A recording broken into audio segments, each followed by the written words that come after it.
هره شپه یې د مرګي شپه تېروله هره شپه یې د مرګي شپه تېروله په صحرا به یو سړي شپه تېروله یو سور ګل به و سهار له ټوکېدلی یو سور ګل به و سهار له ټوکېدلی یو بلبل به په ازغي شپه تېروله په منګي او په رباب باندې مینو په منګي او په رباب باندې مینو په حجرو به لیوني شپه تېروله. ګرانو مینوالو نیکې هیلې او احترامات، زه یم ستاسو کوربه زر خان او تاسو ته تورغر ټي وي ځانګړي پروګرام اواز یم د تورغر کې هرکلی وایو. هیله لرو چې تاسو به روغ جوړ یې. کوم مینوال چې زموږ اول ځل دغه پروګرام ګوري هغه زموږ نوي کتونکي دي، د هغو لپاره به لږ دا ووایو چې دغه پروګرام کې موږ د خپل د تورغر هغه اوازونه یا هغه خدمتګار چې کوم د تورغر خدمت کوي، د تورغر د ولس خدمت کوي یا د پښتو د ادب خدمت کوي خپل په فیلډ کې، نو هغه اوازونه موږ د نړۍ د نورو قومونو سره متعارف کوو، دغه حوصله افزایي سره دغه ستاینه هم کوو. نن په دغه پروګرام کې موږ سره د تورغر یو نماینده شاعر زرجان مداخل صاحب ناست دی چې هیڅ تعارف محتاج نه دی، یو نړۍ پیژني. نن سبا سوشل میډیا دور دی او په سوشل میډیا باندې هم ډېر اکټیو دی او بلا خلک یې پیژني، خو بیا هم په دغه پروګرام کې موږ سره راغلی دا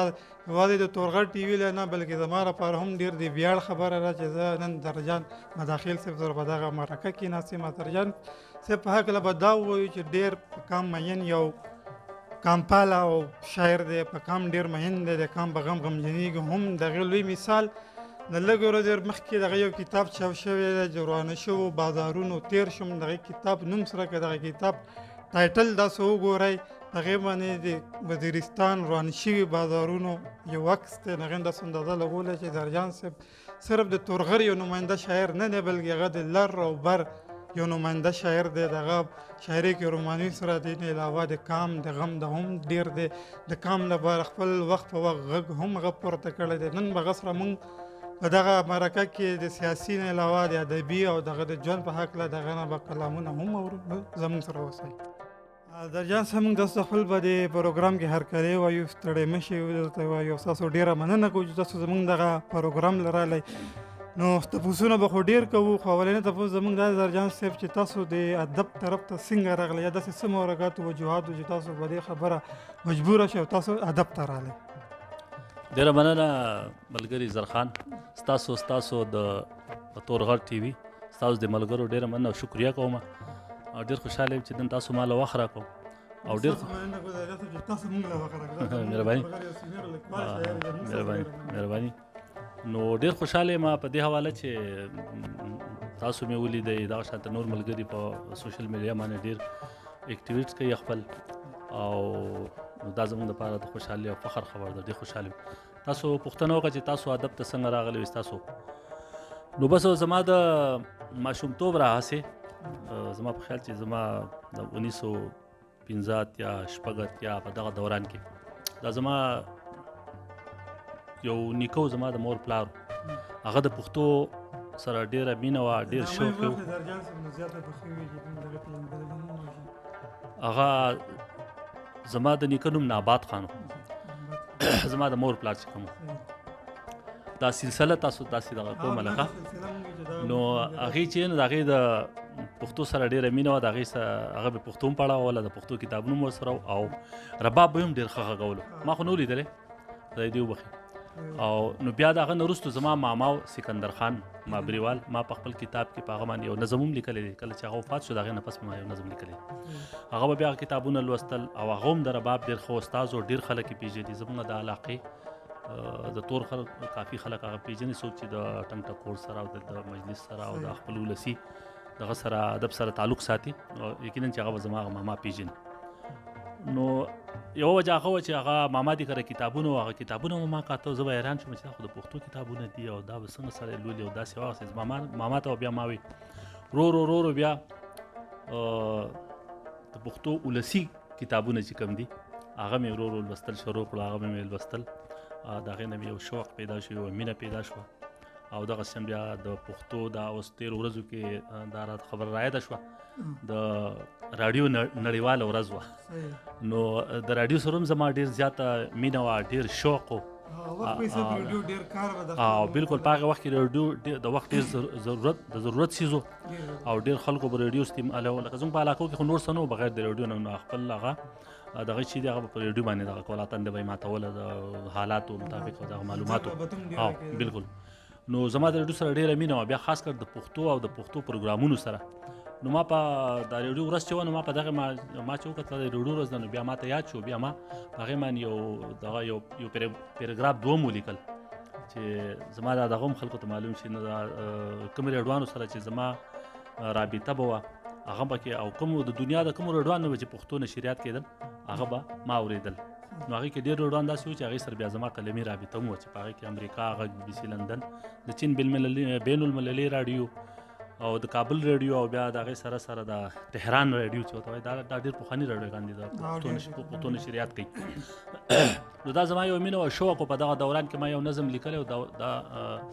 غالبا د 1988 دوره وه. نو هغه راته یاد دی. بیا هغې پسې ما یو چاربیته ولیکله زموږ د مداخلو د ویش چې کوم د مځکو د ویش مسله وه. نو هغه ډېره پیچیده مسله وه، هغې باندې ما یو چاربیت ولیکل. بیا ورو بس زما شوق ورو به د هغې نه بس ابتدا وشوه زما، او ورو بیا موږ کراچۍ ته رالو په 1990 کې 91 کې. بیا په کراچۍ کې دلته کې موږ زما دغه چې یو کمپنۍ کې انشورنس کمپنۍ کې زما ملازمت شو. نو هغې سره دلته په دغه نه د حیدرآباد سیند نه یو اخبار چاپ کېد نوی اسمان په نوم باندې. نو هغې کې به موږ بیا هغه به موږ کتو، هغې کې به موږ لیکل پیکل کول، او هغې د وجې نه دا کراچۍ کې چې کوم ملګري و شاعران و یا په حیدرآباد کې یا په سند کې، نو هغه موږ وپېژندو. لکه د هغې سره زموږ ډېر زیات دغه وشو، موږ وپېژندلو وشو د اخبار په ذریعه باندې. هغه زموږ د یو بل سره د رابطې او پېژندلو یو ذریعه وګرځېده. بیا ورو په 1991 غالبا په هغې دغه نوی اسمان ملګري چې کوم و، د هغې چې کوم ایډیټر و، د هغې د طرف نه په کراچۍ کې یو مشاعره مقرر کړه شوه د اتفاق پښتو ادبي ټولنې د سیوري لاندې. نو چونکې هغه زما اوله مشاعره وه، هغې ته چې زه لاړم نو لنډه خبر ته کوم چې هغې کې بیا هغې هم راغلي او ډېر د کراچۍ خواوشا ډېر زیات ملګري په هغې کې ومو. زما په خیال چې دغه وخت زما عمر د 15 نو هغه ټولو ملګرو سره زموږ ملاقات وشو، تعارف وشو، او بیا د هغې نه وروسته بیا اتفاق پښتو ادبي جرګې ته لاړو، او ادبي جرګې کې موږ باقاعده شمولیت وکړو. غمګین صاحب د خدای بخښي فضل خالق غمګین صاحب ژوندی دی، الله دې ژوندی لري. نو نور ملګري هم په هغه وخت کې څوک پکې وفات شوي څوک ژوندي دي، خو غمګین صاحب ژوندی دی. هغه سره زما ملاقات وشو، هغې ویل چې ته خو ډېر دغه یې، لکه بیا راځه زموږ سره به یې. نو په هغې اول 91 کې موږ زه بالکل د هغې سره وم، او بیا د هغې نه پس د جرس ادبي جرګه چې کومه ده په کراچۍ کې یو نماینده جرګه ده، تاسو به نوم اورېدلې، او ډېر ښه لیکوالان او شاعران وو پکې. نو چونکې طاهر صاحب د هغې مشر و، د هغه په سرپرستۍ کې جرس ادبي جرګه جوړه شوه. په هغې کې زموږ ډېر ښه ملګري وو، خدای دې وبخښي ریاض تسنیم، تاسو به ډېر ښه شاعر و، د پښتو ځانګړی اسلوب یې لرو. د هغه سره قیصر افریدي او بیا نور هم پکې داسې ملګري وو. نو بیا هغې کې زموږ ناسته پاسته شروع شو، ریاض تسنیم سره به زه تلم، هغه ډېر ښه ملګري وو، ښه لیکوالان وو، ډېر ښه اکټیویټس دغه وو. نو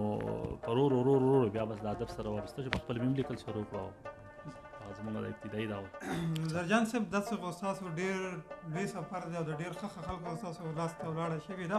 تاسو د تورغر پښتو ادبي کاروان دا کله جوړ کړی او په دغه کې تاسو سره د کومو ملګرو مرسته وه په دغه وخت کې د جوړولو؟ جی بالکل. نو څنګه چې ما خبره وکړه اتفاق پښتو ادبي جرګه کې موږ وو، او هلته به هم تلو راتلو، او د دغې سره به زه جرس ادبي جرګې ته هم تلم راتلم. نو چونکې زموږ زیات ملګري دې طرف ته، زموږ د علاقې ملګري پکې هم اتفاق پښتو ادبي کې چې ما د هغې رجسټر چې ما وکتو، نو په هغې کې زموږ د علاقې یو څو ملګري وو چې په هغې کې د نصیب ګل چشتي زموږ د علاقې یو ډېر ښه ولسي شاعر دی، هغه پکې ته، او داسې ګل بادشاه ګډیوال صاحب، او دغه سره رحیم الله مسټر، دا اوس تاسو به پېژنئ. نو دا ډېر زاړه شاعران دي د هغې وخت. دوی چې ما وکتو نو یاره مې دا خو زموږ د تور غر لکه دغه دي چشتي سره موږ خبره وکړه. دا بیا د 1996 او 1990 دا دوره وه، 96 کې 1996 کې. په هغې دوره کې چې موږ نصیب ګل چشتي یو کتاب هم چاپ کړی زلمي یادونه په نوم باندې نو هغه هم د اتفاق پښتو ادبي ټولنې د سوري لاندې چاپ شو چونکې په هغه وخت کې زموږ تورغر پښتو ادبي کاروان جرګه نه وه بیا د هغې نه چې څنګه چاپ شو د هغې نه پس موږ یو مشوره وکړه چشتي هم راسره نو هغې ویل چې بالکل لکه په کار ده چې موږ د خپلې علاقې په سطحه باندې یوه ادبي جرګه جوړه کړو زموږ علاقایي ملګري چې دي نو د غټو ټولنو ته یا دغه ته نه راځي نو کم سې کم هلته به راځي د هغې به یو اصلاح به کېږي او دا محفلې به ګوري تنقید او د دې سره به اشنا شي نو بیا موږ د تور غر پښتو ادبي کاروان په نوم باندې هغه جرګه موږ جوړه کړه تور غر پښتو ادبي کاروان تور غر نوم چې دی دا په هغې وخت کې ما د 1990 دوره وه غالبا نو دا ما په هغې وخت کې خپلې جرګې لیکه د علاقایي جرګه چې زموږ د تور غر پښتو ادبي کاروان نو خلک راواقف یو د اوس هم خلک دا سیډي چې کوم د تور غر نه بهر پاتې کېږي نو اوس هم په دې نه دي خبر دی دا زموږ د تور غر دا ډېر تاریخي نوم دی نو ستاسو هلې ځلې بالکل د تور غر دپاره د خدمت ستاسو ډېر زیات بالکل نو هغه بیا موږ دا خبره مې کوله چې لا تور غر چې دی د ضلع چې شوه دا د تیر د عوامي نېشنل پارټي حکومت چې و په 2010 کې دا ضلع شوې ده تور غر نو دې له موږ خپل جرګې لنوم ایښه په 1990 کې 1990 کې لکه زموږ لکه په دې نوم کې زموږ برخه شته لکه تاسو چې کوم زموږ د ادبي بالکل په دغه خدای کې ډېر برخه شته نو هغه موږ جوړه کړه بیا به دلته به موږ هم پروګرامونه کول په دې خپل ډیسلوا ټاون کې په دې علاقه کې او زموږ سره پکې ته نور ملګري بیا ورو شامل شو په هغه وخت کې نویوالی او د ملګرو علي محمد منجاکوټي او زموږ نور عالم لهر چې زموږ ډېر ښه ملګری دی او ډېر ښه شاعر هم دی او اوس نن سبا زموږ دا جرګې صدر هم دی د هغې سره بیا زاید ګل مداخل او بیا داسې نور ملګري پکې وو دې وخت کې نومونه یادېږي نو دا موږ څو ملګري دا ولیدل چې موږ دا کار شروع کړو او بیا هغه اوس تر اوسه پورې مطلب دا دی چې ماهانه اجلاس زموږ کېږي د دې علاقایي تور غر پښتو ادبي کاروان اجلاس هم کېږي او داسې چې وخت په وخت باندې سټیج مشاعرې هم کېږي او داسې میلمانه راشي څو غټ شاعران یا لیکوالان راشي نو د هغوی په درناوي کې موږ پروګرامونه کوو لکه د دې سره یم د دې سرپرستي چې ده لکه هغه تر اوسه پورې زه کوم دا هېڅ ماته حاصل دی اظهرجان صاحب خبره خو تا وکړله چې د تورغر ادبي کاروان به جوړول دې نه تاسو د نویو شاعرانو روزنه هم کوئ کراچۍ په دې ښار کې تاسو هغه د کار څومره مطمئن یې لکه چې بالکل لکه موږ چې جوړه کړې وه جرګه نو په هغې وخت کې لکه لږ ملګري نو بیا رو وخت په وخت باندې زموږ سره ملګري راتله نو زما په خیال چې بیا په هغې وخت کې زموږ 10 پورې ملګري وو نو بیا رو زیاتېږي کمیږي پکې وخت په وخت پکې ته جمود هم راځي ځینې وخت داسې هم راشي چې ډېر ملګري مطلب ټول ملګري چې دي دا منتشر شي نو بیا د جمود پکې راشي مثال په طور باندې پروګرامونه نه کېږي بیا هغې دوره کې لکه مطلب دا څوک کلي ته لاړ شي څوک دلته څوک مصروفیات زیات شي نو چونکې تاسو ته معلومه ده چې دا یو تجارتي او کاروباري ښار دی او خلک پکې ډېر زیات مصروف وي د مزدورۍ ښار دی نو بیا هم موږ د هغې نه باوجود بیا هم لکه موږ او زموږ ملګري دا وخت وباسو موږ لکه کوشش کوو چې موږ پروګرام زموږ میس نه شي مثال په طور باندې ماهانه اجلاس چې زموږ دی هغه میس نه شي نو زه مطمئن یم لکه ډېر ملګري پکې جوړ شو ډېر نوي ملګري پکې رالو او ډېر ښه ملګري پکې را پیدا شو لکه د هغې شاعري پکې ته ډېره زیاته ښه شوه او لکه مثال په طور باندې لکه زموږ دپاره او ټول لپاره دا یو ښه خبره ده لکه نور ملګري پکې راځي او شاملېږي او دا سلسله روانه مرګورو خبرې به خو نور هم ډېرې کوو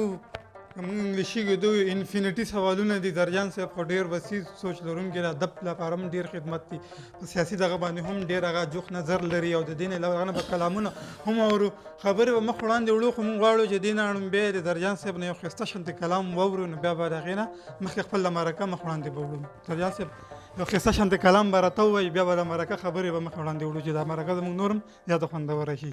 جی مننه نو کتاب نه به درته وایم کتاب مې راوړی دی او دا تصویرګل بالکل دا مرګورو دغه کتاب روانه شو بازارونو تېر شم په دې باندې موږ یو چې کله دې مخکتنه کېدله په دې باندې موږ یو ریپورټینګ ویډیو کړی دا د هغې لینک به موږ به د ډسکرپشن کې ورکړو کوم مرګورو نه وي کتل هغه د ډسکرپشن نه کتی شي دغه ویډیو د جان صاحب ارشاد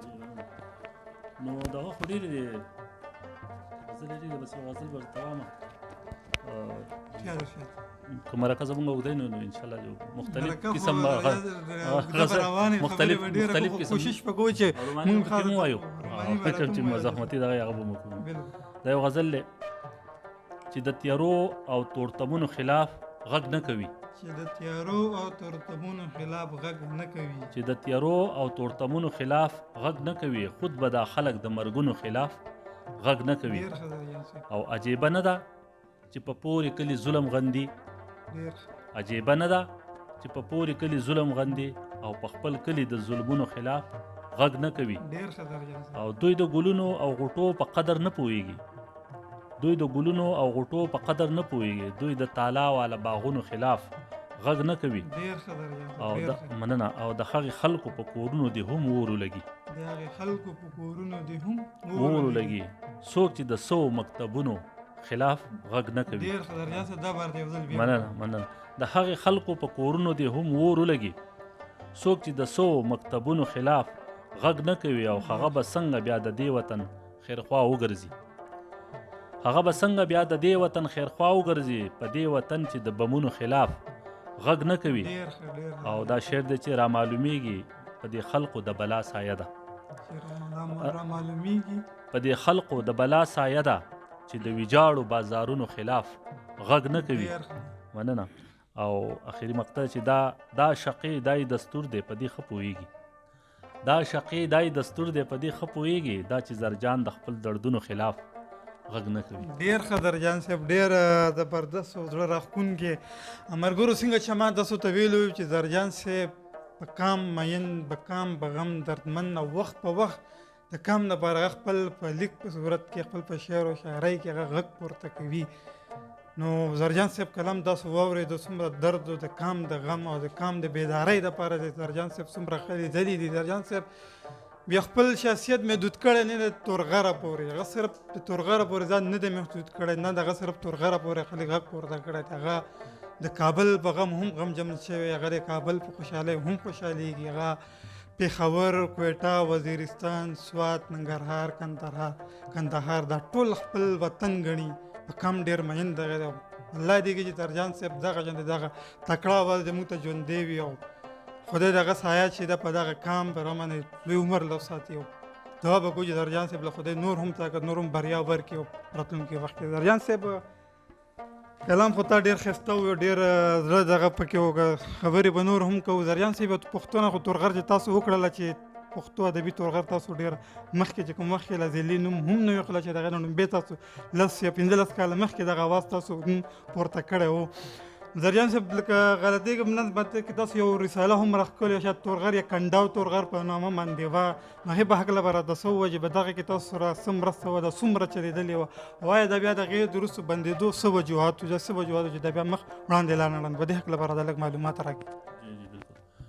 نو د رسالې په حواله خو دا خبره ده د هغې نوم کنډاو تورغر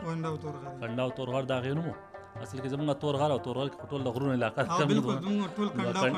کنډاوونه پکې ډېر دي موږ په غر چې اوړي اوسې په کنډاو زر زر پناه کېږه په کنډاو زر زر پناه کېږه دا سور سالو دی باد وهي جړا راځي نو دا حواله موږ هم هغې کې ورکړې وه چې بیا خلک دا کنډاو وپېژني زیات خلک بیا په دې باندې پوهېږي چې کنډاو دوه درې پښتو کې دوه درې دغه دي داسې چې کنډاو یادوي نو هغه څه نومونه دي مثال په توګه نو بهرحال رسالې خبر تاسو وکړه رساله د هغې نه مخکې چې ما خپل کتاب چاپ کړی زما ملګرو ماته وایي چې ته کتاب چاپ کړی د شاعرۍ نو زما په زړه کې یو دغه راغلی ویل چې دا د ضلع چې شوه زمونږ تورغر چې زمونږ ضلع شوه کله نو د هغې نه پس موږ دا دغه کړی وو په دغه دوره کې موږ شروع کړې وه بیا د هغې ضلع جوړه شوه د هغې نه پس بیا یو کاله پورې هغه چلېده زما په خیال موږ 4 غڼې چاپ کړې وې 4 میاشتیزه وه نو 4 غڼې موږ چاپ کړې 3 غڼې چاپ کړې 4مه تیاره وه بالکل هغه هم چاپ کړې وه بهرحال نو ما وی چې زمونږ د علاقه چې دا ضلع شوه سوټل ایریا کې شامل شوه موږ وایو چې دا اوس خلک وپېژني او د دې چې کوم تاریخي حواله ده چې تاریخي حوالې سره دا خلک څوک دي د کم قوم خلک دي او دا کم ځای کې دا کم ځای واقع ده د تورغر دا په کوم ځای کې واقع دي او داسې او بیا د دې خلکو کلچر او کلتور او بیا د هغې مثال په طور باندې د هغې خلکو ژوند ژواک او بیا د هغې خلکو ژوند څنګه تېرېږي جغرافیایي د هغې دغه څنګه دي نو دا ټولې خبرې موږ په ذهن کې وساتلې نو ما وایي چې مخکې د کتاب نه چې موږ دغه وکړو چونکې زموږ علاقه تورغر چې دی نو دا په سټل ایریا کې شامله شوه نو د دې به پیژندګلو به وشي خلک وپېژني بالکل دا ضروري ما اوس هم وګڼله داسې بلا خلک دي چې هغوی ته موږ وایو تورغر نو هغه لکه واقف نه دي بهر خلک په پښتونخوا کې دننه جی بالکل داسې دغه دي نو نه پیژني نو بالکل لکه دغه په حوالې سره بیا موږ هغه رساله وکړه او لومبۍ ګڼه چې وه زموږ د رسالې د مجلې نو هغه موږ لومبۍ ګڼه خپل تورغر ته وقف کړه مثال په توګه تورغر نمبر موږ دغه چې دا به تورغر نمبر وي نو هغه بیا موږ د خپلو ښه لیکوالانو سره هغه په د هزارې په ډیویژن په سطح باندې وکړه هغه بیا مختلفو علاقو کې نو موږ وایو چې هغه تاریخي حوالې سره هغوی دا وګوري چې دا تورغر موږ هغې ته بیا مثال په طور باندې موضوعګانې ورکړې چې ته په دې موضوع باندې تاسو په دې باندې تاسو په دې موضوع باندې وکړئ نو هغې باقاعده بیا موږ له لومبۍ ګڼه چې وه په هغې کې د ډېرو لیکوالانو زموږ د تورغر پکې د ډېر ملګري شامل دي د مختلفو علاقو لیکوالان شاعران پکې شامل دي هغې خپل په لیکونو کې د تورغر حواله راوړه چې هغه د تورغر په حواله باندې د هغو لیکونو ټول نو د هغې نه موږ ته ډېره ښه خلکو ته هم ډېره ښه دغه وشو استفاده وشو او معلومات ډېر وشو لکه چې واقعي داسې خلک دی او دا دغلته واقعه ده او دا قوم خلک دی نو هغه څلور ګڼې موږ کړې وې او بیا مالی حالت دا خبره تاسو وکړه نو په اول کې خو موږ سره مرسته کړې وه ځینې ملګرو نو هغې باندې زموږ دوه پیرې موږ ګڼې وکړې بیا چونکې موږ یو پیره په خپل دغه باندې وکړه مدد باندې نو تاسو ته معلومه ده چې نن سبا مهنګایي ډېره ده او ګراني ده او دا څیزونه چې دا ډېر ګران دي ډېر دغه غواړي او بیا د هغې مخې ته د هغې دغه چې کوم دی رسپانسبلټي چې موږ ته هغه موږ ته نه میلاوېږي مثال په طور باندې د هغې موږ ته ریټن دغه نه راځي او خلک اخلي هم نه خو دا زموږ یو شوق و نو بهرحال هغه موږ څه ملګرو زموږ سره په اول کې مرسته کړې وه خو بیا هغوی مرسته ورو ورو دغه شول هغه ټپ شوه نو چونکې دا څیزونه په دغه باندې کېږي په مالي حالت چې برابر نو کېږي نو مالي حالت ته نو موږ بنده کړې نه ده بلکې موږ هغه وځنډوله نو موږ دا وګڼله چې بیا هر کله زموږ مالي حالت برابر شو او دې ته موږ برابر شو انشاءالله نو بیا به یې موږ جاري کړو انشاءالله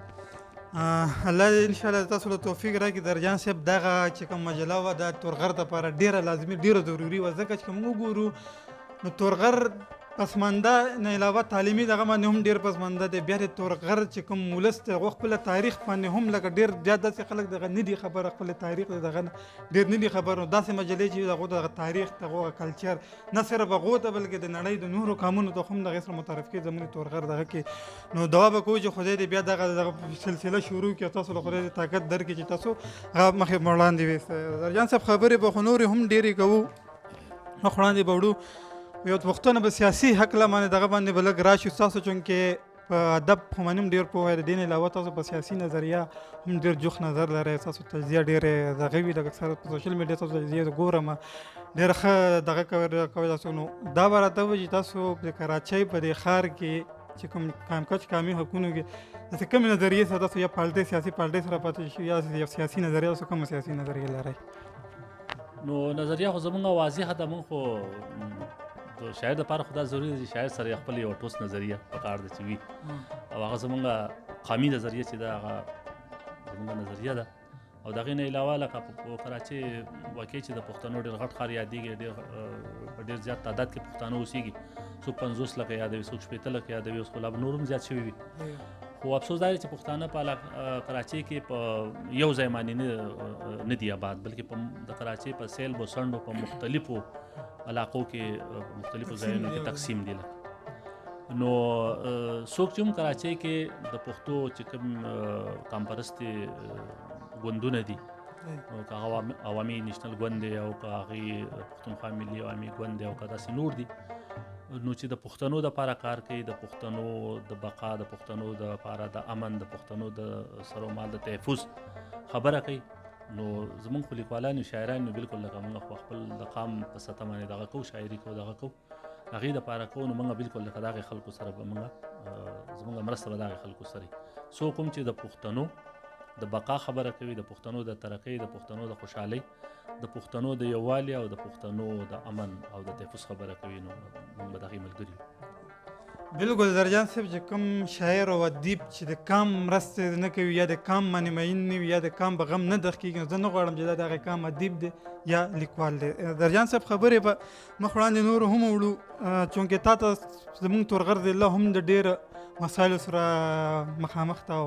مطلب لګه تعلیمي دغه باندې هم کاروباري باندې هم روډونه پکې هم نشته یا داسې نور اصلاحات پکې هم نه دي شوي، وسایل پکې زمونږ ډېر مسایل ډېر زیات دي که نه، وسایلو کمي هم ډېره ده. یو پوښتنه به کوو چې څنګه تاسو ته پته ده په دې وخت کې لکه د پښتنو چې کوم حالات تېرېږي یا به هغو باندې تېر شوی دی، په هغې لړ کې یو تحریک راپورته شوی پښتون تحفظ مومنټ په نامه باندې اوس هم غلېږي، د خپله خلې ځلې کوي که نه. ستاسو په نظر کې چې آیا د پښتون معاشرې لپاره داسې تحریکونه څومره ګټور دي یا دا څومره ضروري دي یا د دوی نه څومره ګټه لا ترلاسه کولی شي؟ آیا په تورغر کې هم داسې یو تحریک په کار چې هغه خپل به دغه مسایلو لپاره تاسو هغو چوت کړي؟ تاسو ته پته ده چې زموږ په غره باندې ډیم تللی ده، دا لوزونه شي چې پیسې به هم درکوو، فري بجلي به هم درکوو. هغه 40 کاله وروسته هم داسې په تورغر کې اوس هم داسې کلي شته دی چې هغه لوزونه نه دي پاللی شوي، بجلي لا نشته دی، هغه شان سکولونه دغه نشته دی. په دغه به لږه راته خپله خبره وکړي چې داسې تحریکونه ضروري دي پښتون معاشره لپاره دې وخت کې او که نه، او د دې ګټه څومره ده؟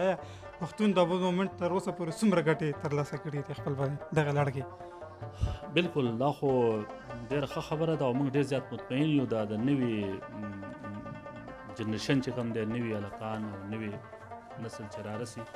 موږ ډېر نه ډېر ښه، زه خو پخپله ډېر مطمئن یم چې ځکه چې دا لیک لوست سره ډېر تعلق ساتي، نو هر څوک چې د لیک لوست سره تعلق راسي نو هغه ته به معلومات ډېرې د خپل قوم په باره کې، خپل وطن په باره کې، د خپلې ټولنې په باره کې. نو دا ډېر ضروري دي په ټولنو کې داسې تحریکونه ډېر ضروري دي لکه چې هغوی د قام د بیدارۍ دپاره او د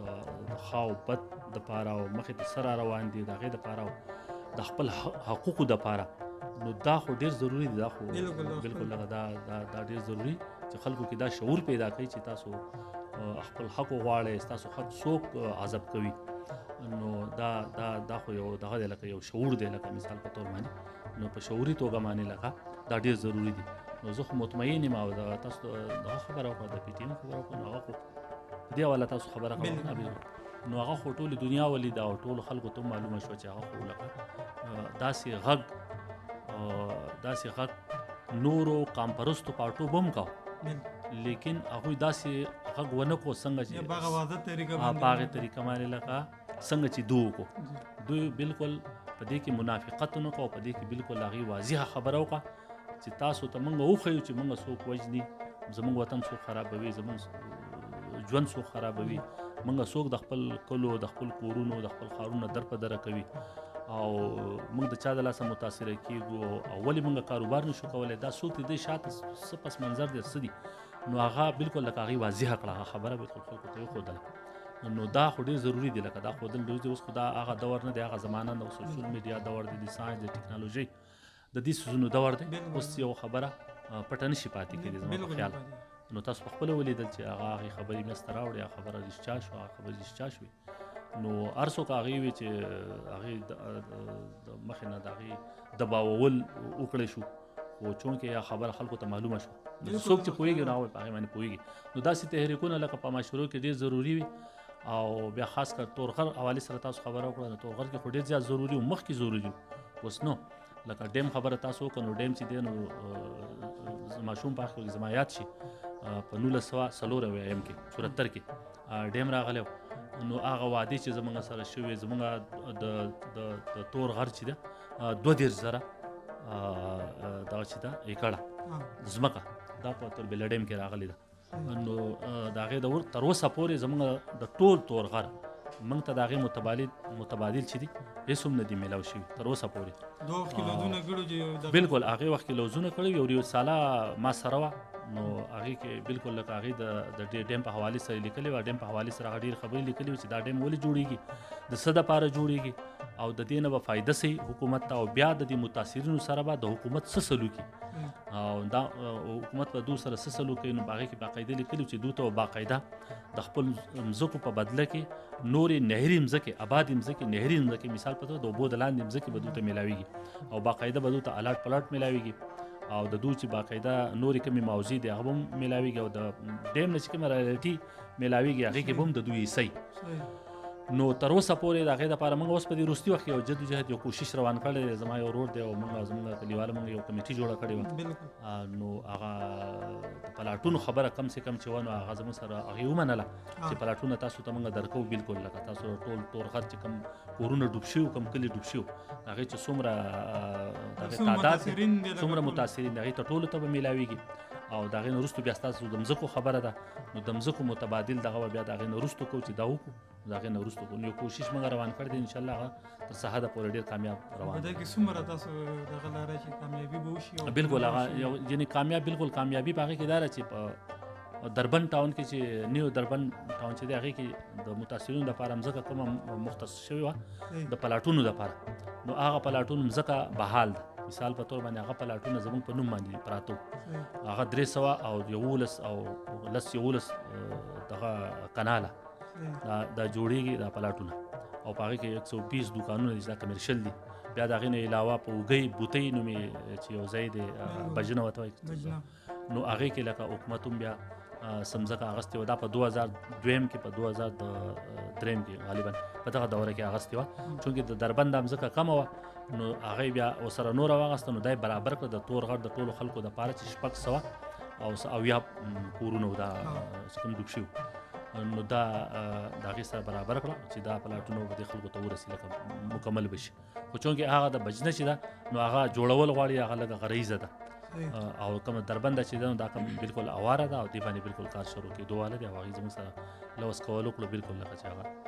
لکه تیاره ده متاثرینو ته به ورکړي انشاءالله. نو دې نه موږ مطمئن یو که داسې جدوجهد زه وایم مخکې موږ کړی وی او زموږ خلکو کړی وی او زموږ په علاقه کې داسې کسان وي او داسې خلک وي دا د افسوس خبره ده. نو 45 کاله به نه تېرو 1940 او نن 2000 ډېر وخت په تیارو لا اوس هم به هغه دغه کې یو او د هغې نه باوجود تاسو د هغه خبره کړې وه د بجلۍ نو قرباني موږ ورکړې ده د تربیله ډیم دپاره قرباني چې ده هغه موږ ورکړې ده. هغې کې چې څنګه وعدې شوې بیا خو هغه بالکل اپوټه شوې او توربیله ډیم نه 100 کیلومتره کې څو کې دا زموږ کلی دی. دربند نه پس بیا تورغر شروع کېږي. نو تر اوسه پورې تورغر ته بجلی نه ورغله چونکې بجلی دپاره قرباني موږ ورکړله او زموږ په ډیم د تربیله ډیم چې دی د هغې بجلی چې دی هغه نیم پاکستان هغې رڼا کړی دی او د هغې شاته موږ اوسېږو. موږ ته ویلي چې تاسو ته به بجلی پرې یاست او پرې اوسه پورې زموږ کلي ته بجلی نه راغله. زه د مابره مداخل ویم مابره زموږ کلی دی دا دربند پسې بیا تورغټ چې شروع کېږي اول کلی زموږ راځي نو زموږ کلی لا اوسه پورې بجلی نه محرومه دی او موږ توربیله ډیم دپاره قرباني موږ ورکړه. زموږ ټول کلی ټولې مځکې هغه هر څه توربیله ډیم کې راغلي. زرجان صاحب څنګه تا د محرومیانو ډېره خبره وکړله د ریاست د غاړې دا لوزونه کېږي او بیا هغه لوزونه ماتېږي هم به دغه لړ کې بیا داسې تحریکونه هم راچوتېږي په دغه هکله به خبره مخې ته وړو. زرجان صاحب په کراچۍ تا یادګیرنه وکړله چې څه صلیق وي څوک وي 50 لکه خلک د په دغه ښار کې بیا خو تا دا خبره هم وکړه چې دا به جدا پاتې کېږي خو بیا هم لکه دومره څوک نماینده د دو په دغه کې نشته سیند اسمبلی کې نمایندګي دو خپل نه لري یا هغه شان د طاقت خپل نه لري. په تېر وخت کې که موږ وګورو په پښتنو ډېر ظلم تر پښتونخوا نه والې تر دې د پورې وشي خو پښتانه هغه حال مطلب یو راجغون نشو په یو مرکز باندې نشو. نو ته څه ګڼې چې دا زموږ کوم سیاسي قیادتونه دي د هغو غلطیانې دي یا د هغو څه غاړې کمي ده که د ولس د غاړې څه کمي ده په دې به لږ نظر واچوي. بالکل لکه نو په کار ده چې کراچۍ لکه څنګه چې موږ مخکې ووې کراچۍ د پښتنو غټ ښار دی او 50 لکه او 80 لکه او دا آبادي لري د پښتنو په کراچۍ کې. نو لکه د پښتنو ډېر غټ ښار یادېږي نه دومره په یو وخت کې پښتانه په پېښور کې شته نه دومره په یو وخت کې پښتانه په کندهار کابل او یا په کوټه کې لکه څومره چې په کراچۍ کې. خو موږ دا مخکې هم وویل چې افسوس خبره ده چې پښتانه په کراچۍ کې چې دي هغه په مختلفو علاقو کې په مختلفو ځایونو کې په سیلمو څنډو کې پراته دي. نو یوه خبره خو دا ده چې د پښتانه په یو ځای نه دي او بله خبره دا ده چې څه داسې حلقه بندۍ داسې شوي دي چې هغه پښتانه په هغې کې تقسیم شوي دي. نو چونکې که پښتانه په یو ځای کې ډېر زیاتې ولې د نورو خلکو په مقابله کې نه وي نو منبر د هغې خلکو ځي.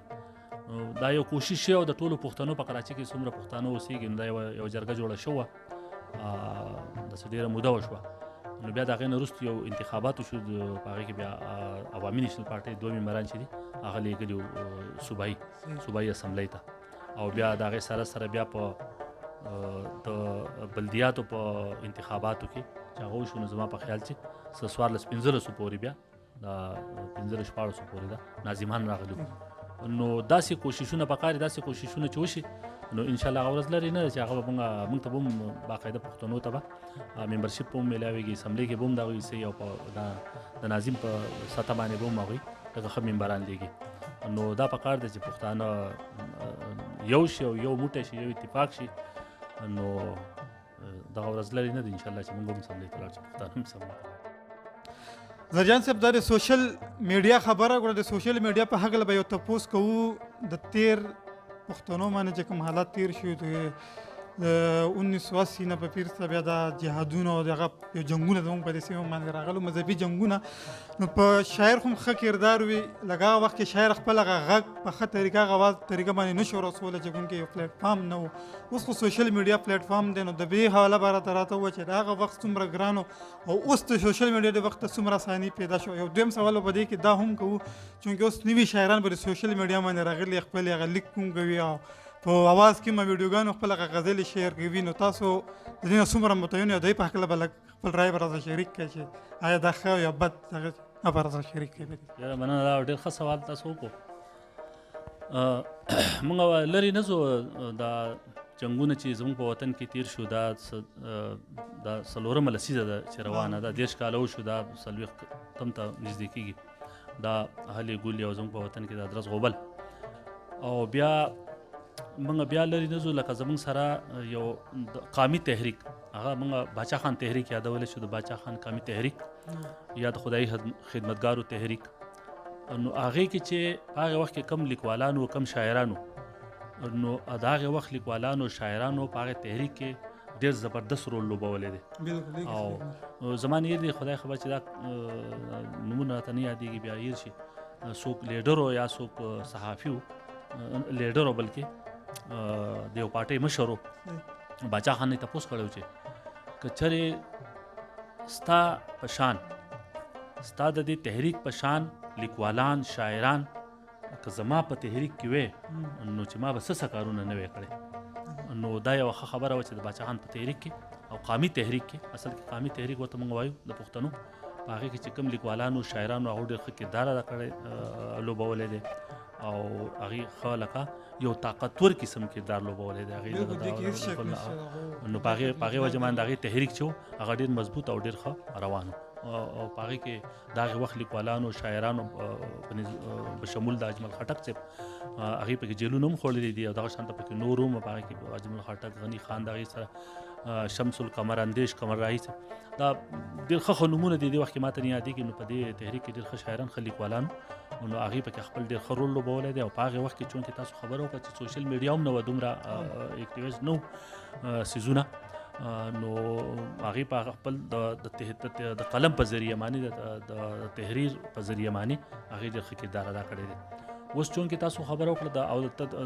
په هر تحریک کې دا ضروري لکه د شاعرانو کردار د لیکوالانو کردار د دې نه بغیر یو تحریک هم نه دغه کېږي مضبوطېږي لکه دا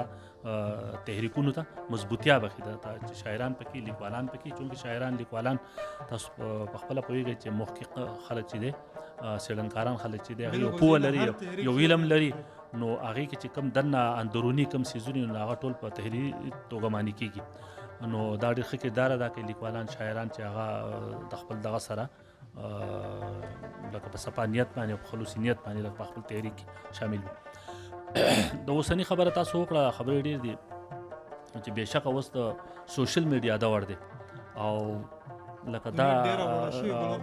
ګلوبل ویلیج ته راغلی دی بالکل لکه زه دې سره بالکل 100% اګریم چې ګلوبل ویلیج ته راغلی جیب ته راغلی دی بالکل او لکه ټول خلک څیزونه کتی شي ګوري او ډېره په اسانۍ سره په اسانه طریقې سره خپل اوازونه شریکوي خپل خبرې شریکوي خو زه دلته د دې نوي لیکوالانو او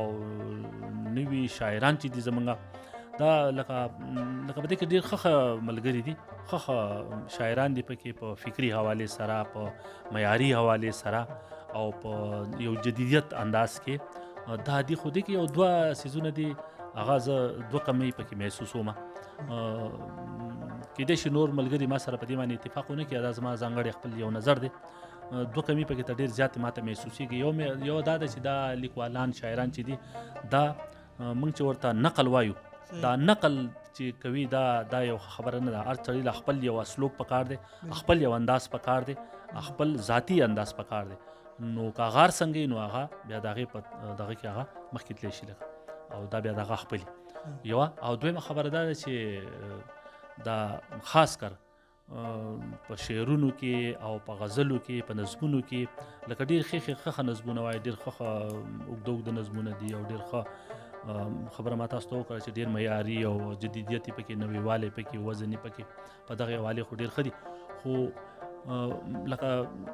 زه چې پرتله کومه د هغې وخت سره لکه د قامي تحریک د شاعرانو د لیکوالانو سره چې د هغې په شاعرۍ کې هغه مزاحمتي رنګ چې ورته موږ وایو، هغه قامي درد چې ورته وایو، هغه رنګ چې ورته وایو، هغه ماته په دې نوي شاعرانو په دې کې هر څوک د دوی کلامونه ډېر ښه دي او ډېر مزیدار دي، خو ماته پکې هغه څیز مزاحمتي رنګ چې دی هغه پکې نه محسوسېږي. حالانکه دوی یو ترجماني کوي، خو کوم چې هغه درد او بیا د هغې چیز برعکس دغه چې پکار دی. لکه ما تاسو ته په خپل یو غزل ووایي، په هغې کې ما تاسو ته ووایي چې د دې رامعلومېږي په دې خلکو د بلا سایه ده چې د ویجاړو بازارونو خلاف غږ نه کوي. نو یو داسې یو اشارتن یو دغه هم پکار دی، مزاحمتي رنګ هم پکار دی. چونکې موږ 10 کاله وشو، دا زموږ یو بدقسمتي هم دی، یو کمی دی زموږ چې خلک چې وایي شاعر دی نو شاعر به روماني شاعري کوي، غزل نازک مین به وي، نازک مزاجۍ ته به ځي. حالانکه د شاعرۍ محور دغه دی اصل کې. خو چونکې موږ اوس 10 کاله 40 کاله چې یو حالت کې د سړي وشي نو دا ضروری خبر ده چې بیا خو د هغې نه نشي وتی. هغه په موږ کې جذب شوی دی هغه څیز. موږ په جنګ کې لوی شو، په دې کیسو پیسو کې زموږ په وطن باندې چې تېرېږي، په مځکه متاثرین او خلک در په درر د افغانستان او بیا دلته او بیا اخوا وزیرستان او کابل او وغیره وغیره دا ټول چې موږ ګورو بیا کراچۍ کې. نو دې حادثونو چې موږ تېرېږو نو زه خپله دا یو دغه ګڼم، یو منافقت ګڼم چې یو شاعر به وي، یو پوه به لري، ځان ته به د وخت یو ترجمان به وایي او د وخت عکاسي به کوي او بیا به دغه نظر انداز کوي. نو چې دغه نظر انداز کوي نو زما په خیال چې بیا هغه شاعر چې دی هغه به شاعر نه پاتې کېږي. هغه به شاعر له پکار ده چې هغه یو خپل نظریه ولري او هغه وخت چې شاعر څه کوي خو د خپل قام دپاره کوي. زه چې پښتو وامه خو پښتو ژبه وامه، بیا پښتو څوک وایي، پښتانه وایي، نو د پښتنو دپاره یې کوم، خپل ټولنې دپاره یې کوم، خپل معاشرې دپاره یې کوم. نو چې زه د هغې معاشرې هغه ترجماني ونه کړم، هغه عکاسي ونه کړم، نو زموږ شاعري کې بیا خود نه کوي، بیا به نیمګړي. نو پکار ده چې د دغې څیزونو برعکس مزاحمتي رنګ چې دی هغه په شاعرۍ کې د شاعر پکار دی. زه په دې معنی بالکل دغه یم لکه د دې مخالفت نه کوم چې شاعري بالکل روماني نه ده پکار، روماني پکار دی بالکل. لکه د غزل چې دی نازک مزاج چیز دی، یو جمالیاتي رنګ لري غزل. او لکه په نورو قامونو کې چې څنګه دی یو غزل، د نور قامونو خلک هم ادب کوي غزل کې، دغې په غزل کې څنګه مینه ده، څنګه خوند دی، څنګه شګفتګي ده، نو هغه چې زموږ په هغې کې پکار ده. خو چونکې موږ په یو داسې معاشره کې لوی شو، په یو داسې حالاتو کې راغټ شو چې هغه څیز زموږ د ذهن نه وځي، هغه زموږ په ذهن کې جذب شوی دی، داخل شوی دی. نو زه دا وایم چې د وخت هغه واس چې دی دا د شاعر په هغه ترجماني چې د عکاسي چې د شاعر په شعر کې نه وي د هغې وخت د خپل عصر، نو زما په خیال چې د هغه شاعري به نیمګړې. زما ځانګړی نظر دی. زرجان صاحب بالکل تا ډېر ښه نظر دی پیش کو. زما خپله نظریه خو زه خپله که تا ته ووایم که نه، نو شاعر دا ګڼلی کېږي چې دا د قام سترګې وي، دا د قام نماینده وي، دا د قام غږ وي چې هغه مخ وړاندې وړي. که هغه په شاعرۍ کې د قام غږ او درد نه وي، د قام لپاره هغه آواز نه چوتوي، نو هغه قامي شاعر نه دی. او بله په قام کې هغه سړی ژوندی پاتې کېږي چې کم د خپل قام خدمت کوي، کم د قام لپاره غږ پورته کوي. نو که تاریخ موږ راواخلو یوازې د پښتنو نه که د دنیای نور قامونو راواخلو، په هغو په تاریخ کې صرف هغه انسان ژوندی پاتې کېږي چې کم د قام لپاره غږ پورته کړی. زرجان صاحب ډېره ښه خبره کړه. تاسو بالکل ګودر یاد کړئ، جانان یاد کړئ، خو چې په قام لپاره کوم غږ دغه هم پورته کړئ چې په قام څه تېرېږي هغه هم مخ وړاندې راوړئ. ستاسو په هغې کې لږ انقلابي دغه هم پکار. زرجان صاحب په دغه هکله نور تپوسونه هم ستاسو نه کوو په دغه لړ کې، خو زه هم چې دې نه مخکې یو کلام که راته ته شریک کړي نو ډېره مننه به دې وي. او ډېر دا یو غزل درته وامه، دا مطلب ده ستا د ځوانۍ کومه، ستا د خدو خال کومه، ستا د ځوانۍ کومه، ستا د خدو خال کومه، ستا د ځوانۍ کومه، ستا د خدو خال کومه، جانانه څومره دې ستاینه د جمال کومه. ډېر ښه درجان، مننه. او دا خو یو ته چې د درد د هډونۍ خبر، دا خو یو ته چې د درد هډونۍ خبر دا خو یو زه یم دردونو نه دیوال کومه مننه او نه رجعت پسنیم نه خو انتها پسنیم نه رجعت پسنیم نه خو انتها پسنیم زه یو شاعر یم په هر کار کې اعتدال کومه او دا شعر دی چې زه پیروي په شاعرۍ کې د چا نه کومه زه پیروي په شاعرۍ کې د چا نه کومه که پیروي شوه پیروي به د خوشحال کومه مننه زه پیروي په شاعرۍ کې د چا نه کومه که پیروي شوه پیروي به د خوشحال کومه او دا شعر دی چې افسوس په دې خبره هم د خلقو بدی شمه افسوس په دې خبره هم د خلقو بدی شمه چې یادګیرنه په تیاره کې د مشال کومه افسوس په دې خبره هم د خلقو بدی شمه چې یادګیرنه په تیاره کې د مشال کومه او دا یو شعر پکې دی زه څه خبرم چې ستاینه به مې دومره کېږي دا پکې اتفاقا راغلی دی زه څه خبرم چې ستاینه به مې دومره کېږي زه څه خبرم په غزل کې به کمال کومه مننه او مقطع ده چې جانا چې څو پورې ژوندی یم شعور لرمه جانا چې څو پورې ژوندی یم شعور لرمه مزاحمت به د دې وخت د هر دجال کومه ډېر ښه درجان صاحب ډیره مننه ډیرو ښایسته کلام ته موږ د خپلو ویو خو په د اخري شعر باندې بس تا به یو لږه خبره کړو تا د شعور او خبره یې پکې وکړله نو یو شاعر لپاره لیک لوست هغه د خپل تاریخ لوستل څومره پکار دي بیا چې کوم زموږ تحریکونه خدای خدمتګار تحریک تغییر لیک پاک لسته سوه چې دغه فلسفه د باچا خان بابا څومره رسول پکار د کور په کور او په څه طریقه رسول پکار دی چونکې یو شاعر چې د خپل په لیک لوست باندې هم دا رسولی شي نو دا به راته ووایي چې یو شاعر خپل دغه کردار څومره ادا کولی شي سوال به لقون اوږد وړو دا تپوس په بل هم کوو چې شاعر څنګه دا پته د یو کام سترګې وي د کام رهنما وي دا به راته وایي چې د یو شاعر په خپل په معاشره کې څومره کردار وي او څومره کردار دی ادا کولی شي په دې هکله تا خبرې هم وکړې لومبې موږ چې یو مجموعه جواب راله ته راکړې د هغې کې چې دا څومره کردار د شاعر یا د یو ادیب په خپل په معاشره کې هغه ادا کولی شي د هغو په چې کوم تا وایي چې په بدو حالاتو کې یا په ښه حالاتو کې د ګودر نه علاوه هم دغه په نور ذکر چې کوم زموږ باندې کوم حالات تیر شولو په دغه حالاتو کې ستا په خیال کې شاعر څومره کردار دی یو دغه څومره قد دی په معاشره کې دغه قد په هکله به راته خبره وکړو جی بالکل ډېره مننه واقعي چې شاعر چې دی نو په یو وخت دا د تاسو به اورېدلی چې د قام سترګې دي د شاعر ګوتې چې نو دا د قام په نبض باندې پرتې وي خو چې هغه شاعر وي او لیکوال وي بشرط دا دی په دې نو شاعر چونکې یو شعور لري او هغه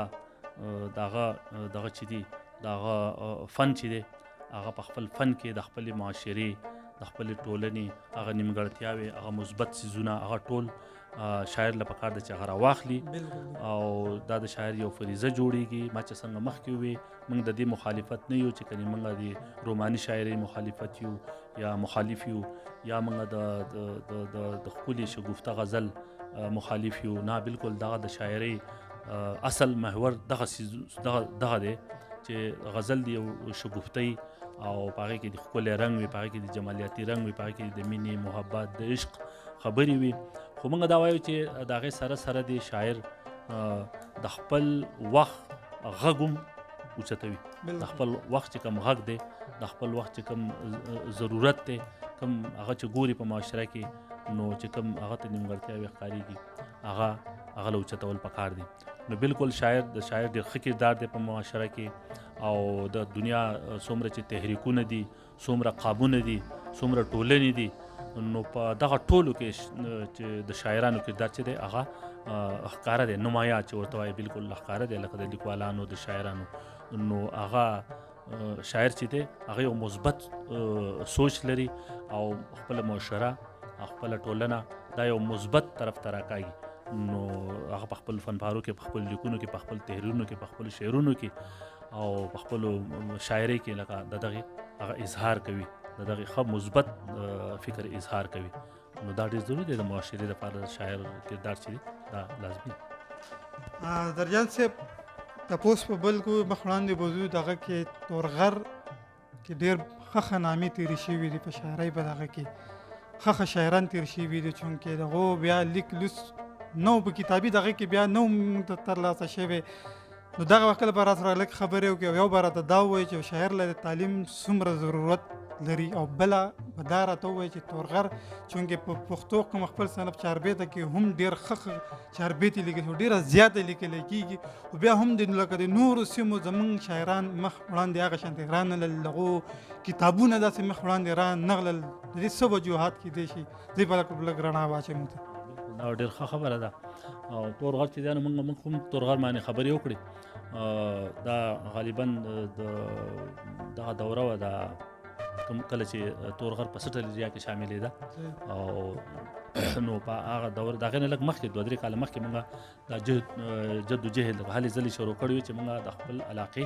د شاعرانو یو تذکره چاپ کړو. نو چونکې ادبي زموږ ادبي ماحول دی، موږ وایو چې موږ په خپل ادبي چوکاټ کې څه کار وکړو. مثال په توګه زموږ ادبي فیلډ دی چې په دې کې موږ کار وکړو. نو موږ یو کوشش کوو د خپل ملګرو په مرسته او بیا کلي کې چې کوم زموږ ملګري د هغې سره موږ رابطې وکړې دلته کې. او نو ما وی چې موږ دا یو تذکره چاپ کړو د خپل علاقې د شاعرانو، چونکې زموږ د علاقې شاعران چې دي هغه ډېره پسمانده علاقه ده او مزدورکاره خلک دي، هغوی دا حیثیت نه لري چې سړی ځان له خپل کتاب چاپ کړي په ځانګړې توګه باندې. نو موږ وایو چې یو اجتماعي تذکره چاپ شي. نو لکه د مخکې په شان تاسو چې خبره وکړه، مخکې په شان زموږ د شاعران چې دي دا د تاریخ نه روک نه شي. نو موږ یو کوشش وکړو او هلته چې زموږ کوم ملګري وو هغوی هم کوشش وکړو زما سره په دې کې. مطلب دا چې زموږ د تورغر چې کوم ملګري وو، علي محمد بنجا کوټي او نور عالم لهر او نصیب ګل چشتي زموږ د جرګې چې کوم ملګري وو، او بیا په وطن کې چې کوم وو هغوی سره موږ رابطې وکړې. موږ وایو چې هلته تاسو وګرځئ راوګرځئ څومره شاعران دي او که مخکې تېر شوي وي که وروستو یې که اوس دي. نو په کراچۍ کې هم په د کراچۍ د تورغر نه چې بار دي هغه هم که په هر ځای کې اوسېږي او په تورغر کې. نو موږ داسې یو کوشش وکړو، هغې وکړو موږ وکړو. نو داسې 15 شاعران موږ پیدا کړو، لکه په هغې کې چې تېر هېر شاعران هم شامل وو. نو د هغې موږ یو تذکره چاپ کړه او په تذکره کې موږ د هغې 2 او 3 کلامونه هغه موږ په هغې کې چاپ کړو چې موږ دا په آینده کې لکه د دوی دا نومونه روک نه شي او د دوی د کلام نومونه موږ سره نو دا به زموږ سره یو حواله چې زموږ په علاقه کې داسې یو دغه تېر شوی دی، یو شاعر تېر شوی دی او دا د کلام نمونه ده. نو تاسو خبره وکړه د تعلیم. نو تعلیم د شاعر لپاره ډېر ضروري دی. نو زه دا افسوس کوم که چېرته زموږ په علاقه کې تعلیم بحال وی یا مخکې تعلیمي سرګرمیانې وی، نو زموږ دغه شاعران چې دي نو هغه به دغسې نه دغه کېدل. لکه موږ چې تحقیق کوو بیا زموږ ملګري ګرځېدو نو تحریري سیس چا له په لاس باندې نه دی راغلی. لکه تحریر چا نه دی لیکلی. بیا مطلب زباني چې خلکو ته کم یاد وو د هغې نه به موږ لیکل او هلته نه چې موږ رابطه وکړو نو زموږ ملګري به تلو نو هغوی چې پلانکي ځای کې شاعر دی خو هغه لیکل نشي کولی نو هغه به بیا هغه لیکل کول. نو تعلیم چې دی دا خو د شاعر دپاره ډېر ضروري دی چونکې تعلیم نو چې یو شاعر تعلیم وي نو دا ظاهره خبره ده چې بیا هغه شاعر هم یا لیکوال هم نو هغه به د نورو ژبو سټډي به هم کوي، مطالعه به کوي. نو هغه ته به هغې نه هم دغه اثر میلاویږي چې دا نور خلک څه لیکي او موږ څه لیکو، موږ ته څه ضرورت دی، نور خلک دا وخت څه ضروریات دي دا پوره کول غواړي. نو دا خو ډېر ضروري دی، تعلیم ډېر ضروري دی د یو شاعر دپاره، لیکوال دپاره ډېر لازم دی. او زمونږ چې کوم ده نو بیا هغه تذکره موږ چاپ کړه، د خلکو ډېره خوښه شوه او ډېر خوشحاله شو موږ او زموږ علاقې والا. بیا تاسو د هغې نه وروستو لکه د چاربیتو یو خبره وکړه نو زموږ په علاقه کې اکثر شاعران چې دي دا د موږ هر قسم چاپ کړی و. په هغې کې تورغر سپین ګلونه د تورغر سپین ګلونه په نوم باندې 2010 کې موږ دا تذکره چاپ کړې وه. نو تاسو چاربیت ته خبرې وکړه. بیا د تېرو ورځو کې زموږ بل ملګری سهار سنځي تاسو خو پېژنئ که نه، زموږ ډېر ښه ملګری دی. نو هغې ډېر ښه کوشش وکړو بیا د چاربیتې په حوالې سره چې زموږ علاقه چې ده په تورغر کې په دې کې چې څومره شاعران دي نو دا زیاتتر شاعران چې په دې کې دي نو دا چاربیته به یې لیکله. نو هغه بیا په دې وروستي مخکې چې کوم تېر شوي 1919 د دې دورې نه راواخلې په دې تر دې وخته پورې هغه چې کوشش وکړو کلو په کلو وګرځېد او ځای په ځای وګرځېد نو هغه ډېرې چاربیتې پیدا کړې او زما په خیال چې 4 شاعران هغه پیدا کړو. نو هغې هم یو تذکره چاپ کړې ده، د چاربیتو تذکره چاپ کړې ده، د تورغر چاربیته. نو هغه موږ ډېر خوشحاله شو لکه چې هغه هم چاپ کړه او موږ بیا هغه چاپ کړی. نو څه نه څه دغه زموږ مخې ته راغی د تورغر په حوالې سره په ادبي میدان کې. نو زه مطمئن یم لکه اوس لکه نن سبا چې کوم هلکان دي او شاعران دي نو هغه هم ډېر ښه دي. لکه اوس لکه نن سبا د هغې ډېر زیات اکټیویټیز دي او لکه فعال دي په سوشل میډیا باندې هم او ښه کار کوي. لکه نو زه یو حده پورې مطمئن یم انشاءالله چې موږ هم په ادبي میدان کې څه نه څه برخه او راتلونکي وخت کې بالکل لکه زموږ به څه برخه وي. زرجان صاحب ته خبره د تورغر چاربیتې وکړله، د دغې سره متعلق به موږ خپل ملګرو ته وایو چې په دغه باندې لږې ورځې مخکې هغې مخکتنه شوې ده دغه باندې یو ریپورټینګ ویډیو هم کړی دی، د هغې لینک هم به د ویډیو په ډسکرپشن کې ورکوو، که کوم ملګرو نه وي کتلي هغه دغه ځای نه کتی شوی. زرجان صاحب تا د تورغر چاربیتې کتاب خبره وکړه، په دغه کله به هم تاسو سره خبرې کوو. زمونږ دغه چاربیته کې د یو زرچه بیبي په نامه زنانه ښځینه شاعره وه، د هغې چاربیته هم وه چې د 13مې صدۍ وه. د هغې نه وروسته خو بیا زمونږ په دغه تورغر کې داسې زنانه شاعره مخ نه ده راغلې مخې ته. زمونږ په زما به هغې کې نشته ذهن کې، که ستاسو وي ته به راسره دا شریک کړي او دا خبره به راته وکړي چې داسې څه وجه ده چې زمونږ په دې تورغر کې لکه داسې شاعران خو کوم ډېر رالل، خو زنانه شاعرې یا شته یا نشته نه راتلو وجوهات څه دي؟ چونکې تعلیم خو هلته کې نه و. زمونږ خو چې کوم نارینه شاعران لغو نه دی کړی، زنانه خو بیخي دغه اوس یو تعلیمي دغه شروع شوی دی، جنکۍ هم سکول ته ځي. لکه دا یو ډېر ښه مونږ به انګلیش وي ښه ساین دی چې لکه پښتنې جنکۍ هم دي. لږ به راته دا هم ووایي چې د زنانو څومره کردار ادا کولی شي، بیا د زنانو د شاعري په ادب په هکله عمره دغه وکړو چې آیا دو راتلل په کار دي مخ وړاندې او یا نه دي په کار، یا دو څومره کردار ادا کولی شي یا نه شي کولی. د دې په اړه به راته معلومات راکړي. بالکل تاسو خبره وکړه. تورغر خو که موږ دغه وایو چې څنګه چې خلک وایي که نه زنانه وایي چې موږ به هم د خپل نارینهو سره اوږه په اوږه کار کوو، نو په تورغر کې اوس هم ښځې د نارینهو سره اوږه په اوږه کار کوي. بلکې زه دا وایم چې زنانه زیاتې کار کوي. نو لکه پټو ته تلل شو او اوبه راډکول شو، او بیا د زمیندارۍ چې کم کار دی، بیا چې د دغه کار دی، دا څه ورته وایي موږ د څاروو چې کم کار دی، میښې شوې او غواګانې شوې، میښې شوې، بیزې شوې. چونکې زموږ غریزه علاقه ده، نو هر سړي سره دا وي او زمیندار ملک دی. نو چونکې هلته ښځې چې دي، نو زما په فکر باندې اوس هم هلته ښځې د سړو نه زیات کار کوي. دا یوه ډېره خبره ده او دې کې موږ دا دغه نه محسوسوو. نو بهرحال اوس حکومت راغی او د حکومت نه پس چې کوم دا تاسو خبره وکړه، بیا خبرې پکې ډېرېږي چې هلته شاعرانې ښځې به وي که به نه وي، او که وي نو هغې بیا وړاندې نه دي راغلي. نو دا خبره نه چې نه به وي، وی به زما هم یاد چې زموږ په کلي کې زما نیا په خپل هم شعرونه وي. ما چې تا ته ووایي که نه، ما ته به یې وي کله کله شعرونه، هغې ته شعرونه یاد وو زما د نیکه د وخت هغه. زما نیا اوس په دې غره کې اوس غره کې چې زموږ کلی نو داسې لکه نورې زنانه هم شته، خو لکه چونکې هلته یو ماحول نه و که نه، یو ځای کې یو ماحول دی، سکوپ نه دی، یو څیز. نو بیا که یو سړی ځان له لګیای نو هغه به لګیای، نو هغه ته دا مخې ته دا سوچ مخې ته تللی نه و، لکه چې دا د خلکو سره ډسکشن غواړي او لکه یو بل سره کینې سره ډسکس وکړي په دې باندې، او یو بل سره مشغول شي، خبرې پرې وکړي، او د هغه هم فکر داسې ستا هم فکر داسې، د دې نه یو ماحول جوړېږي. نو چونکې داسې ماحول نه و، لکه خو انفرادي طور مثال په ځانګړې طریقې سره که چا به څه شعر مېر وي یا به څه دغه وي، نو دا وو که نه، لکه دا شته وو به بالکل، لکه دا زنانو کې به هم شاعرانې وي، او په دغه کې چې کوم دی دا په نارینهو کې په سړو کې به هغو کې وو. لکه څنګه چې موږ تحقیق وکړو، ما وکړو، زموږ ملګرو وکړو، سهار وکړو، نو هغې چې چاربیتې را پیدا کړې، نو خو مطلب دا دی چې ډېر شاعران پیدا کړو. موږ چې کوشش کړی موږ هم ډېر دغه شپېتو خواوشا موږ پیدا کړی، هغه هم پیدا کړو دغه. نو دا وو لکه، خو یو ماحول نه و، د جرګو ماحول نه و، د ټولنو ماحول نه و، د یو ځای د کېناستو ماحول نه و. چونکې زموږ په هغه وخت کې لکه دغه وي، دا حجرې وي، لکه موږ ته یو د حجرو یو ډېر ښه زبردست ماحول موږ ته میلاو. خو چونکې زموږ هغه ذهن هغې طرف ته جوړ نه و، لکه مثال په طور باندې دغې طرف ته د چا رجحان نه و، لکه نو دا په دې باندې لکه دغه پاتې شوي. او بل د لیک لوست خبره وه، نو لیک لوست څخه ډېر زیات فقدان و، لکه زه به دا وایم د تعلیم کمي ډېره زیاته وه. نو په دې وجه د خلکو دغه چې دی دغې طرف ته نه دی تللی. دا بالکل د زنانه به تاسو خبره وکړه، یو زنانه خبره تاسو وکړه، زرچه بیبي. نو ما ته مخکې چې موږ تحقیق کړی، نو ما چې چا داسې څه نه دي ویلي که نه، نو بیا دا ما ته د تورغر چاربیتې نه دغه ولګېده، دا پته ولګېده معلومات ته توش چې وه هلته تېره شوې ده. سهار چې څنګه کوشش وکړو هلته ورسېد، هغې کلي ته هلته تپوس وکړو، نو هغه ته داسې خلک پیلاو شو، لکه هغې ورته وایي چې او بالکل لکه هغې شاعري کوله، او دغه څه نمونه هم راوړې ده زما په خیال په کتاب کې. او نو بالکل لکه دا خو د ماحول سره کېږي. او اوس خو لکه اوسنی حالت چې دي دا خو بالکل بدل دي، لکه اوس جدید دور دی، د ساینس د ټکنالوژي او د کمپیوټرایز دور دی، او دنیا په مخ په وړاندې روان د سیالي ده، او سوشل میډیا او سوشل میډیا او که نور بالکل نو لکه سیاسي شعور هم زموږ علاقې ته لاړو ضلع سره، او بیا دا کوم چې نن سبا سوشل میډیا د نیټ دی، او د نیټ سره بیا ډېر څیزونه تړلي دي، موبایل او ډېر څیزونه ورسره تړلي دي. نو دا لکه خلکو کې یو دغه را پیدا شوی دی، دغه پکې ته وشو، لکه ګلوبلایزیشن خبره موږ وکړه.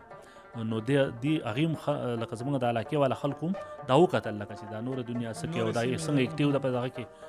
د هغې څه اکټیویټیز دي لکه په سوشل میډیا کې دننه نو د دغې سره د خلکو باندې اثر پرېوځي لکه د هغې سره بیا په هغې کې هم هغه دغه جذبه راځي لکه نو هغه د خپل انشاءالله دا خپل وطن لپاره خپل علاقې لپاره بالکل راتلونکي دا ښه بدلون را روان دی بالکل لکه زه مطمئن یم. مرګور خبره د درچه بیبي وشوه نو درچه بیبي په هکله موږ یو ویډیو هم کړله پوره معلوماتي د هغې لینک به هم تاسو له به دغه ډسکرپشن کې راکوو. خبرې ډېرې دي چونکې ما تاسو ته په یو سر کې ویلې انفینټي سوالونه د درجان صاحب ډېر وسیع سوچ او ذهنیت مالک د ډېر علم والا انسان د ډېر تپوسن خو کوشش وکړو چې د سوالونو لغونه کم کو خپل راغونکو او مرکه خپل پای ته رسولو په کوشش کوو. یو تپوس په درجان صاحب نه بل کوو چونکې درجان صاحب موږ لږ ورځې مخکې تورغر ته تللی دی او واپس راغلی دی نو په دې کې به یو تپوس کوو درجان صاحب نه چې درجان صاحب تورغر د ضلع د جوړېدو نه مخکې ستا په نظر کې څنګه ته خو به تللی وې او ته اوس راغلی څومره فرق تا محسوس کړو چې په دغه وخت کې او په دې وخت کې یا هغه وخت ښه د تورغر دپاره یا دا وخت چې کوم ضلع جوړه شوې دا ښه ده په دې کې ورله څه رایې وراکړې خپله. جی بالکل هغه خو د ضلع جوړېدو نه مخکې خو زموږ د علاقې خپل یو طریقه وه خپل یو قبایلي حیثیت او یو قانون و که نه د هغې نو د هغې قانون مطابق په مطلب هغه علاقه ښه وه لکه غریزه علاقه وه کلویغي وه د کلو مطلب دا چې خپل یو سیستم و د یو بل سره د راشه درشه د ورکړې راکړې نو هغه په خپل ځای باندې ښه خو چونکې موږ چې وکتل چې اوس لکه دنیا څومره مخکې روانه ده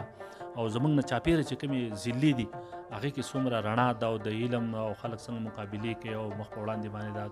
جدید دور دی نو د دغه په نسبت باندې زموږ علاقه لږه وروستو او بیا خاص کر د کاروباري حوالې سره نو موږ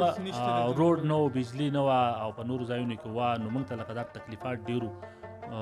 نو زموږ چې کومه دستور او دغه چې و د علاقې په مطابق باندې هغې باندې خو موږ مطمئن هغه چېرته د چا نه ځي نه څوک اخلي هغه خو د انسان سره تړلي څیزونه هغه خو موږ په دې کې موږ کولی شو خو چونکې دا ضرورت و د وخت چې اوس زموږ علاقې ته بجلي هم راشي او روډ هم راشي او هسپتالونه هم راشي دا ښه خبره وه او بیا خاص کر زموږ علاقه په دې وروستي وخت کې داسې وه لکه چې کاروبار نه او ما تاسو ته ویل لومبی وایي چې کومه چې د کار ځمکه وه د فصلونو مځکه وه او د سیند په غاړو چې کومه مځکه وه د سیند د غاړې مځکې چې نو هغه باردارې مځکې په هر ځای کې چې نو هغه ډېرې ښې ځمکې باردارې مځکې نو هغه مځکې زموږ د تربیله ډیم په تربیله ډیم کې لکه هغه ډوبې شوې نو زموږ 22,000 ایکړه مځکه د کومه چې په غاړه وه د سیند او کلیو نو هغه ټول ډوب شوي دي په هغه کې بیا پاتې شو غریز علاقې او غریز مځکې نو په هغې باندې خو بیا د خلکو ګزاره نه کوي د دې وجې نه خلک بیا د خپلې علاقې نه لکه د هجرت په حال کې مثال په تور باندې هر کال کې به کډې وتې او د یو کلي نه او بل کلي نه دا مطلب آبادو کلو ته او آبادو ښارونو ته داسې به منتقل کېدل لکه نو د ضلع جوړېدو سره دا وشو چې هغه لړۍ چې وه هغه تم شوه لکه مثال په توګه باندې هغه ودرېده او د خلکو پام چې دی نو دا تعلیم طرف ته رجحان چې دی تعلیم طرف ته وګرځېدو نو خلک هلته کې په علاقه کې چې دی نو ضرورتونو د حکومت ضرورتونو ادارې چې کله رالي د ضلع نه پس نو بیا خو د خلکو ضرورتونو مثال په طور باندې په ادارو کې ضرورت د خلکو چې خلک واخلي نو ډېر خلک زما په خیال چې ډېر خلک په کارونو شو چې وستلی نو زما ورور ما ته خبر کړو چې 2.5 که 3,000 خلک دا زموږ د تورغر دا په ډیوټیانو باندې شو نو دا خو یو ښه خبره وشوه چې خلک یو د هجرت نه بچ شو لکه نورو علاقو ته چې منتقل کېږي او بله خبره دا ده چې خپل علاقه به آباد شي خلک به په خپل ځای پاتې شي او کاروبار به شروع شي نو آینده دپاره نور هم لکه ادارې او نور هم ویکنسۍ را روانې دي هغې کې او بله دا ده چې تعلیمي دغه چې دی معیار چې دی هغه ډېر ښه و لکه اوس چې ما وکتل نو سکولونه او دغه روان دي اکټیویټیز روان دي لکه درجان صاحب دته بالکل مطمئن په دې واقع نوم باندې درجان صاحب ته د هجرت خبره وکړه بالکل چې کوم وطن غریب وي دغې خلک زیاتر مسافر وي دا مرکه به لږ شان دی لږ راغونډوو درجان صاحب خدمتونه خو ستاسو ډېرې تورغر دپاره او هغې نه لومبیا به یو تپوس بل کوو چې ستاسو په نظم کې خپل د خوښې کم صنف دی ستاسو ډېر کوم صنف چې کوم د خپلې خوښې صنف ستاسو کوم دی جی نظم خو زما په خیال تاسو اجتماعي شاعرۍ خبره کوئ شاعرۍ ته موږ نظم وایو یو صورت باندې نو شاعرۍ کې زما نظمیه شاعري چې ورته وایي نو په نظمیه شاعري کې بیا قافیه نظمي آزاد نظمي مورا نظم او نثري نظم دا بیا په هغې کې نظمیه شاعري کې او غزل نو دا دوه صنفونه چې دي غزل او نظم دا زما د خوښې دغه دي ما خپل دغه زیات په دغه کې کړی دی کتاب هم چاپ کړی دی په هغې کې زما په خیال چې د 90 خواوشا 90 چې وتوي 90 خواوشا دوه د پاسه دا غزلي او داسې 15 نظمونه زما په نثر کې مسلې کلی زریان صاحب کنه او بالکل نو نثر کې خو ډیر وخت شو جو کتاب مې لګ لیټ چاپ شو نو دا دغه چې موږ د 1991 او 92 پر دې خوا موږ کار روان دي شوق روان دي نو په دې دوران کې لکه مختلفو ټولنو کې چې پاتې شوي نو د مختلفو ټولنو رودادونه شو په هغه وخت کې خدا موبایل نه وي او دا سيزونه نو سوشل میډیا دغه نو لکه الکترونیک میډیا او دا پرنټ دا میډیا دا سيزونه لکه نو اخبارونو ته محدود نو هغه ته موږ لیګل دا راپورټونه به لیګل او رودادونه شو دا به لیکل او بیا ځینې ملګرو په کتابونو باندې د باچې شوې د خپل فکر او معیار مطابق او بیا داسې په شخصیتونو باندې داسې لیکل شو او داسې افسانې هم پکې د درسلور افسانې هم پکې لیکلي دي دوه افسانې پکې دوه درې افسانې چاپ شوي دي یو کتاب د هزارې نه چاپ کړی د ژوند کیسې دا هم یو تذکره وه به ورته ووایو د څو شاعرانو لکه دوه درې دغه پکې اسماعیل ګور صاحب چاپ کړی وه نو هغې کې زما دوه